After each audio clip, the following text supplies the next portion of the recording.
నమస్తే సింప్లీ విజయ తెలుగు ఛానల్కి స్వాగతం.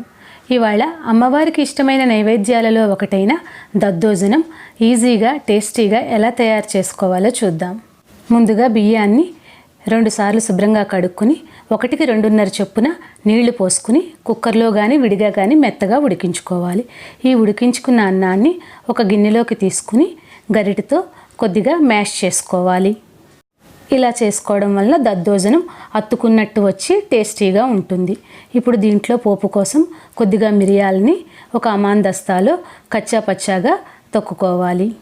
స్టవ్ ఆన్ చేసుకుని బాండీ పెట్టుకుని వేడెక్కాక 2 టేబుల్ స్పూన్స్ వరకు నెయ్యి వేసుకోవాలి.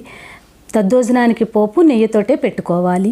దీంట్లో కొద్దిగా మినపప్పు, శనగపప్పు, ఆవాలు, జీలకర్ర వేసి వేయించుకుని ఒక అరకప్పు వరకు జీడిపప్పు వేసి వేయించుకోవాలి. దీనిలో కచ్చాపచ్చాగా తొక్కుకున్న మిరియాలు, అలాగే సన్నగా తరుక్కున్న అల్లం ముక్కలు, పచ్చిమిర్చి, కరివేపాకు వేసుకుని బాగా ఫ్రై చేసుకోవాలి. ఈ పోపు వేగాక అన్నం మీద వేసి బాగా కలపాలి. ఒక కప్పులోకి మనకి కావలసిన పెరుగు తీసుకుని దాంట్లో కొద్దిగా వాటర్ పోసుకుని వాటరు పెరుగు బాగా మిక్స్ అయ్యేలాగా కలుపుకోవాలి.